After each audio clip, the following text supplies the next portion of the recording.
Hi, my name is Doug Fields from Download Youth Ministry, and I'm honored to share with you some thoughts about how to better connect with teenagers in your ministry. See, one of my life passions is to help youth workers really all over the world to be more effective as they point teenagers toward Jesus. So, whether you've been in youth ministry for 10 days or 10 years, it doesn't matter. We all need to be continually refreshing our skills and to be challenged in our calling. So, thank you for your commitment to love God and love students is really evidenced by the time that you're taking to watch this video. When we look at the ministry of Jesus, we see that he had this wide variety of groups that he ministered to. Jesus would speak to crowds, but he would also retreat and hang out with this small group of, the ones we refer to as the disciples.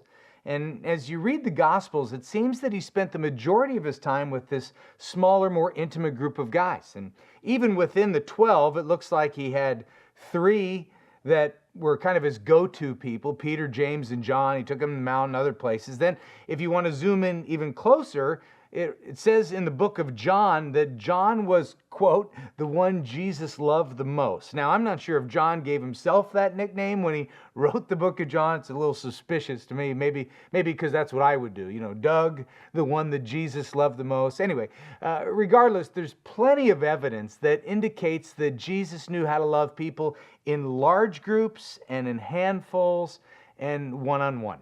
And from my many years in youth ministry, I used to feel guilty for not spending like equal amounts of time with students. And when I would spend time with a few, I would feel guilty that I wasn't being fair to everyone. And then it just dawned on me one day, wait, Jesus didn't do that either. I mean, Jesus preached to the masses, to the many. He hung out with his hand-picked crowd, the disciples, and it appears like he had some go-to guys that seemed to get a little bit more attention than ultimately, again, John, the one he loved the most. So as much as I want to be able to spend time with everyone in the same way in my youth ministry, it's just not possible. I mean, Jesus didn't spend time with everyone, and he was God, so he had that whole divine thing going for him. But what if, play this game with me, what if everyone in your youth group was cared for? Okay, maybe not by you, not by one person, but everyone was cared for by at least someone. Wouldn't that be great? But we can't expect one person to do all the caring for all the students. It's not realistic, it's not scalable, and based on the life of Jesus, it's not biblical. So I want to challenge you to what I call this principle a 5-3-1 principle. I wrote about this in my book titled Your First 2 Years in Youth Ministry. If you want to dig a little deeper, you can find that principle there. But here's the essence of it. If you're a youth group leader or a small group leader or a Sunday school teacher, I think you begin with this idea that you've got 5 students that you're kind of in charge of shepherding.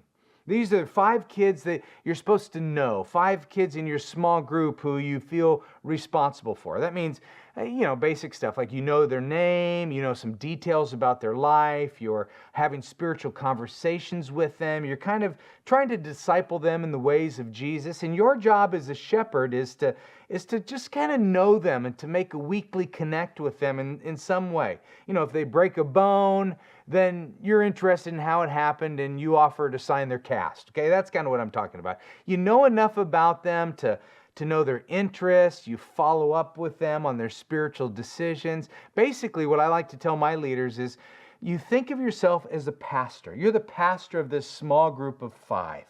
Okay, so that's the 5. Now let's move to the 3. These 3 are within that 5, but what would it look like if from the 5 you were more intentional with 3? 3 young lives. What would happen if you gave just a little bit of extra attention to those 3? That you would care for them and connect with them in a more concentrated way? Well, I'll tell you what would happen. Life change would happen, and lots of it. It's not that you're neglecting the other 2. It's just that it seems like in a group of 5 that 3 might be more interested in spending time with you. They might be more interested in you and your life. Maybe it's because you share a similar interest or a story, but either way, you just click with them. And the additional time and connection comes more naturally. Okay? So when you're running an errand, you call one of the 3 to join you, or 2 of the 3, or all 3. You take those mundane tasks that you do every week and you turn those into ministry opportunities. The idea here is that of the 5, not all five of them are always going to be available, or not all five of them are always going to be that interested in the extra time that you might have. That's why you lean into the three. And don't be afraid of really pouring into a few. I know some leaders, they feel guilty about this and they feel like it's favoritism. But to be honest, it isn't favoritism. It's actually stewardship. Favoritism shows partiality for personal gain. But being a good steward of your time means you're investing it wisely. You can't go the extra mile with everyone. So you do for the few what you can't do for all. Okay, so you got your group of 5 that you're caring for, and then some, maybe 3, are going to show more interest in spending time with you, and that's great. So do that, and don't feel guilty. Then the final challenge of the 5, 3, and 1 challenge is that you find one that you really pour into. This is the person that you kind of duplicate yourself in. This is the one student who's going to point to you as the central influencer in his or her life. And you're going to be the person that was just pivotal in the course of their young life. And obviously we hope that all students will remember us, fondly and appreciate what we do. But this one, my experience is that there's one who really seems to understand and appreciate your time investment. Now, it isn't just that this one student is the most needy and it's a time dominator type kid.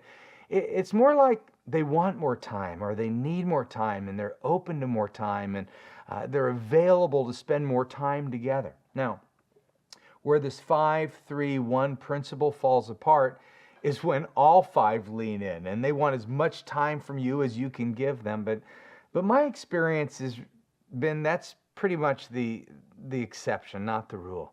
It always seems like when there's 5, you're going to find 3 who are a little more interested. And of the 3, there's one that one becomes really special. Either because they're more needy, or there's just this natural affinity and attachment. So as a leader, your job is to be talking to God and begging God for discernment to show you which student, of the 5, which is the one that is essentially going to call you a mentor. And you don't pick the cute and fun and popular student to become the one. Really, you got to be in prayer over that one.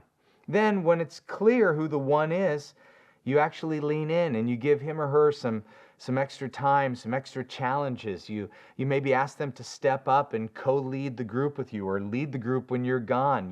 You connect with them more outside of the group on a regular basis. Basically, you allow God to speak through you to shape them to become a more leadership or ministry type kid. And who knows, maybe that kid is a future youth worker like yourself. But here's what I know, having served teenagers basically my entire adult life, that a loving, Christ-following adult who is pouring his or her life into a teenager's life, that's always a win. That's a win for discipleship. So when we love the 5 students, they're all better off. The 3 who get a little extra time, they're going to greatly benefit from the time and the energy and the investments that you can make. And that one, well, chances are that one is going to be completely different for the rest of their life because of you. Bottom line, as a caring adult, you're making a difference in the life of kids that God is entrusting for you to work with. And that is such a big deal.